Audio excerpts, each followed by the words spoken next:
सत्र 2020-21 की एसीआर सभी विभागों के सभी कर्मचारियों को ऑनलाइन भरना अनिवार्य कर दिया गया है, क्योंकि जब भी आपकी पदोन्नति होगी तब आपकी एसीआर 2020-21 की ऑनलाइन ही चेक की जाएगी। अगर आपकी एसीआर नहीं मिली ऑनलाइन तो आपकी पदोन्नति रोक ली जाएगी।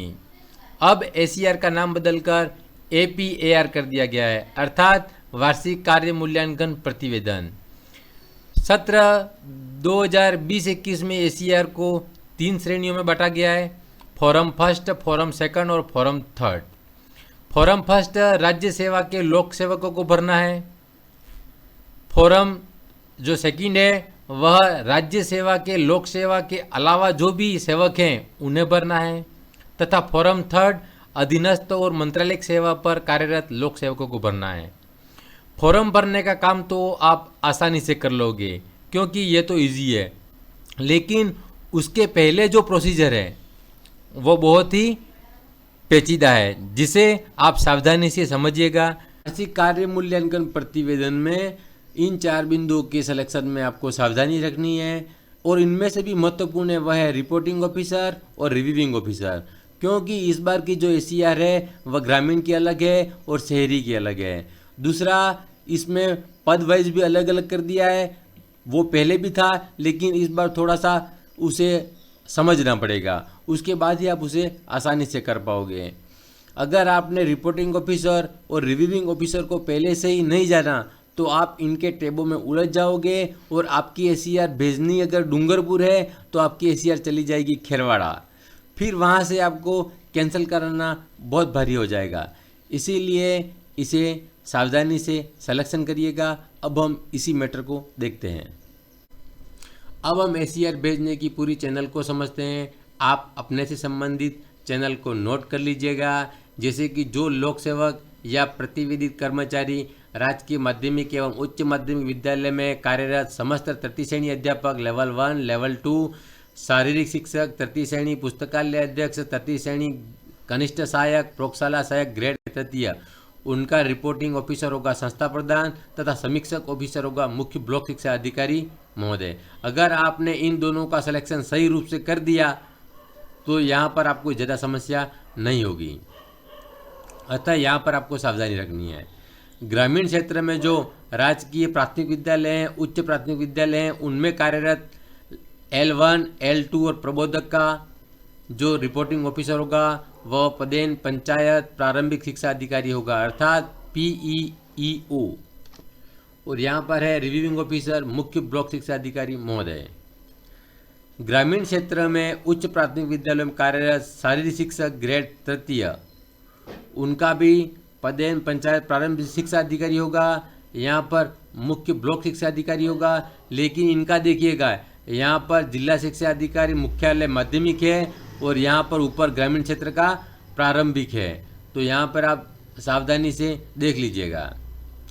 शहरी क्षेत्र के जो राजकीय प्राथमिक और उच्च प्राथमिक विद्यालयों में कार्यरत तृतीय श्रेणी लेवल 1 और लेवल 2 हैं, उन्हें भेजना है संस्था प्रधान के पास नहीं भेजकर अतिरिक्त मुख्य ब्लॉक शिक्षा अधिकारी प्रथम के पास भेजना है, वो ध्यान रखिएगा, क्योंकि वहाँ पर भी बहुत सारी टेप दी हुई हैं। उसके बाद मुख्य ब्लॉक शिक्षा अधिकारी और यहाँ पर प्रारंभिक हो जाएगा। राजकीय उच्च प्राथमिक विद्यालयों में कार्यरत समस्त शारीरिक शिक्षक तृतीय श्रेणी शहरी क्षेत्र के, ग्रामीण क्षेत्रों का अलग है, शहरी क्षेत्रों का अलग है, यहाँ पर भी अतिरिक्त मुख्य ब्लॉक शिक्षा अधिकारी प्रथम को भेजना है और बाकी का लगभग सेम ही है। राजकीय उच्च प्राथमिक विद्यालय में कार्यरत समस्त वरिष्ठ अध्यापक जो ग्रामीण क्षेत्र में हैं, उन्हें अपने PEO को भेजना है, फिर मुख्य ब्लॉक शिक्षा अधिकारी के पास जाएगा और फिर जाएगा संयुक्त निदेशक संभाग के पास, यहाँ पर भी ये देख लीजिएगा। उसके बाद है राजकीय उच्च प्राथमिक विद्यालय में कार्यरत समस्त वरिष्ठ अध्यापक शहरी क्षेत्र के हैं, उन्हें भेजना है अतिरिक्त मुख्य ब्लॉक शिक्षा अधिकारी प्रथम के पास, फिर वहाँ से मुख्य ब्लॉक शिक्षा अधिकारी और संयुक्त निदेशक संभाग हो जाएगा।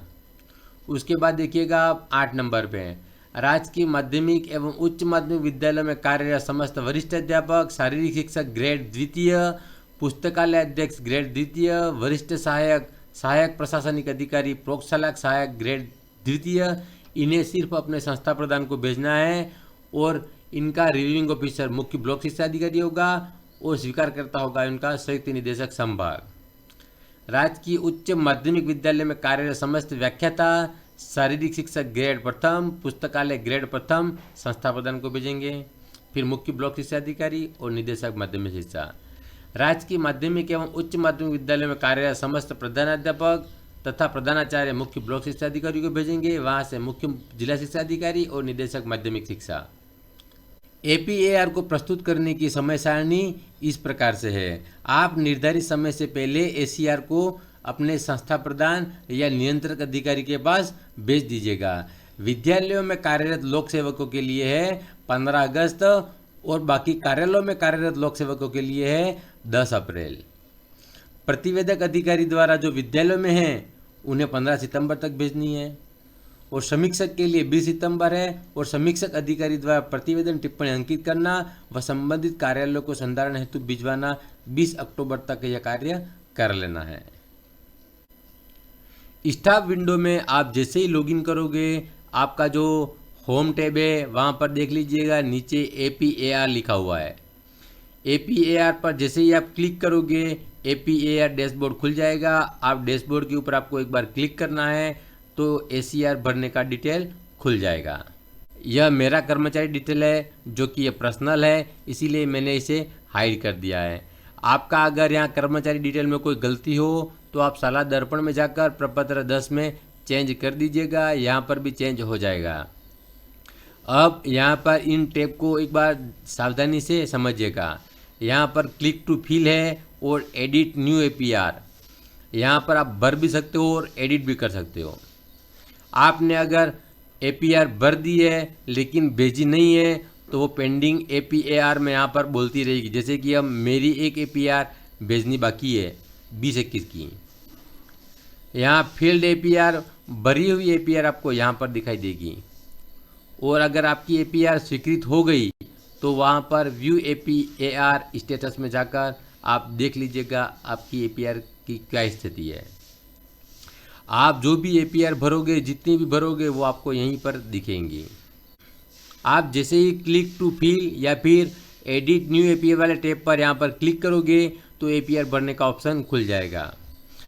एसीआर भेजने से पूर्व अपनी दिनांक यहाँ ऊपर जो लिखा हुआ है उससे देख लीजिएगा। जैसे कि 1 जुलाई 2020 से 30 जून 2021 तो शैक्षिक स्टाफ के लिए है तथा 1 अप्रैल 2020 से 31 मार्च 2021 मंत्रालयिक एवं अन्य कार्यालयों में पदस्थापित शैक्षिक स्टाफ के लिए है। अब आपको डेट तो यहाँ डालनी है फ्रॉम और टू तक। अब देखिए यहाँ पर लीव लिखा है। अब लीव में आपको यहाँ पर अपने से संबंधित अवकाश यहाँ पर देख लीजिएगा। जैसे कि नियम नंबर 5 है, जहाँ एक प्रतिवेदक, समीक्षक, स्वीकारकर्ता अधिकारी ने किसी भी प्रकार का अवकाश उपार्जित, अर्धवैधानिक आदि लिया है या लंबे समय तक प्रशिक्षण पर रहता है, प्रतिवेदन अवधि के दौरान 15 दिन से अधिक, तो एपीएआर लिखने, समीक्षा करने हेतु आवश्यक न्यूनतम 3 महीने की अवधि की गणना के लिए उक्त अवकाश प्रशिक्षण की अवधि को कुल अवधि से घटाया जाना चाहिए। हालांकि न्यूनतम प्रतिवेदन अवधि का यह सिद्धांत अनाधिकृत अनुपस्थिति के मामले में लागू नहीं होगा, जहां ऐसी अनुपस्थिति के लिए संबंधित लोक सेवक के एपीएआर में प्रतिकूल प्रविष्टि की जानी है। कम अवधि के अवकाश प्रशिक्षण को उक्त उद्देश्य के लिए प्रासंगिक नहीं माना जाएगा। अगर आप छोटे मोटे अवकाश पर जा रहे हो, प्रशिक्षण पर जा रहे हो तो यहाँ पर आपको खाली छोड़ देना है। अगर कोई लंबा अवकाश लिया है तो यहाँ पर भरना है। फिर सेलेक्ट एपीआर में आप किस तरह की एपीआर आपको भरनी है वो कर लेना। यहाँ पर एपीआर का टाइप है, कॉलम खुल जाएगी। जैसे कि आपको अगर एपीआर भरनी है तो यहाँ पर ऑप्शन होगा आपको एपीएआर प्रविष्टि की जानी है तो आप वो सेलेक्ट कर लीजिएगा। अगर नहीं भरनी है तो और भी बहुत सारे रीजन यहाँ पर दिए हुए हैं, आप जैसे टैब पर क्लिक करोगे खुल जाएंगे। टाइप भर लेना, आपका पोस्ट भर लेना, पोस्टिंग प्लेस भर लेना कर दोगे। फिर आपको क्लिक करना है क्रिएट एपीएआर एप्लीकेशन पर। अगर आपका यहाँ ऊपर कोई गलती हो चुका है तो वापस आपको करना है रीसेट ऑल। जैसे ही आप क्रिएट एपीएआर एप्लीकेशन पर क्लिक करोगे आपके सामने एक नई विंडो खुलकर आ जाएगी। हमने ऊपर जो भरा था उसके बाद एक नई टैब खुली है। इस नई टैब में आप देखिएगा लोक सेवक का प्रकार है, तो यहाँ पर आपको सिलेक्शन करना है। जैसे कि आप मंत्रालय एवं अधीनस्थ कार्मिक है तो यहाँ पर तृतीय एवं तृतीय श्रेणी श्रृंखला के कार्मिक हैं तो यहाँ पर व्याख्याता, प्रधानाध्यापक एवं प्रधानाचार्य यहाँ पर, और कार्यालय में कार्यरत शैक्षिक कार्मिक है तो यहाँ पर आपको सेलेक्ट करना है। हमने जो ऊपर सेव किया था उससे थोड़ा सा अलग यहाँ पर आएगा। जैसे कि आपका जो पदस्थापन स्थान वर्तमान विद्यालय में जो भी है वो यहाँ पर आपको दिखाई देगा। आपकी वर्तमान स्थिति क्या है, आप कार्य कर रहे हो तो प्रेजेंटली वर्किंग आएगा, पोस्ट का नाम आ जाएगा और स्कूल का नाम आ जाएगा।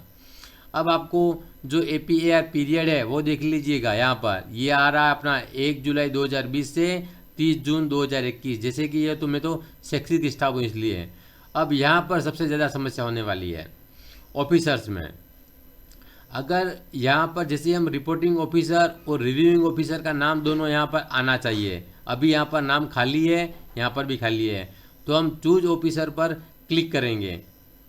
इस नई विंडो में आप देखिएगा यहाँ रिपोर्टिंग ऑफिसर खाली है, एक्सेप्टिंग ऑफिसर खाली है और रिव्यूइंग ऑफिसर भी खाली है। यह फॉर्म जो है वह रिपोर्टिंग ऑफिसर के लिए वो भी चेक कर लीजिएगा। यहाँ पर रिलेवेंट पीरियड में जो रिपोर्टिंग ऑफिसर है उसके बारे में जानकारी देनी है। अगर वह एक्टिव हैं तथा जिंदा हैं तो उसके लिए एक्टिव का ऑप्शन सेलेक्ट करना है। अगर वो रिटायर्ड हो चुके हैं तो रिटायर्ड वाले कॉलम को सेलेक्ट करना है। अगर उनकी मृत्यु हो चुकी है तो डेथ वाले कॉलम को सेलेक्ट करना है। अब यहाँ पर देखिएगा, do you want to choose director education और additional director secondary education as reporting officer. अपने पद के अनुसार ही अगर डायरेक्टर एजुकेशन को चुनना है तो यहाँ पर यस करना पड़ेगा। अगर आप जैसे कि 3rd ग्रेड वगैरह में हैं तो आपके लिए यहाँ पर नो ही रहेगा। ये आप सावधानी से देख लीजिएगा। उसके बाद आपको search reporting officer by employ ID, by mobile number और बाय पोस्ट। आप अपने संस्था प्रधान वगैरह का मोबाइल नंबर डालोगे और फिर आप सर्च करोगे। फिर आपको 1 से 2 मिनट इंतज़ार करना है क्योंकि यहाँ पर जावास्क्रिप्ट की फाइल है, वो सर्च करने में थोड़ा टाइम लगेगा। उसके बाद भी आपको यहाँ पर दिखाई नहीं देगा। फिर आपको सेलेक्ट ऑफिसर वाले कॉलम पर क्लिक करना है तो एक छोटी सी विंडो दिखाई देगी जिसमें आपकी रिपोर्टिंग ऑफिसर का नाम होगा, तो उसे सेलेक्ट कर लीजिएगा तो एक नई विंडो खुल जाएगी। इस नई विंडो में जैसे आप सेलेक्ट करोगे यहाँ पर नीचे नाम आ जाएगा आपके रिपोर्टिंग ऑफिसर का और यहाँ पर सेलेक्ट का कॉलम है, आप उसे सेलेक्ट कर लीजिएगा और फिर उसे सेव रिपोर्टिंग में कर देना है। तो ये सेव हो जाएगा और आपके अधिकारी का नाम ऊपर आ जाएगा। जैसे कि यहाँ पर देखिए, ये मेरे खुद का मैंने भरा है 1 जुलाई 2020 से 30 जून 2021। रिपोर्टिंग ऑफिसर का नाम ऊपर आ गया है, जैसे कि हमारे प्रधानाचार्य महोदया जी का, रेणुका जी शर्मा का। रिव्यूइंग ऑफिसर तथा एक्सेप्टिंग ऑफिसर का यहाँ पर नाम नहीं आया है क्योंकि कल ही अर्थात 20 जुलाई 2021 को ही यहाँ पर बहुत सारे परिवर्तन कर दिए गए हैं जिसे अपडेट होने में 1-2 दिन लगेंगे। उतने में मेरा पार्ट 2 भी आ जाएगा जिसे देखकर आप ऑनलाइन कर दीजिएगा। इसी के साथ धन्यवाद। जय हिंद, जय भारत।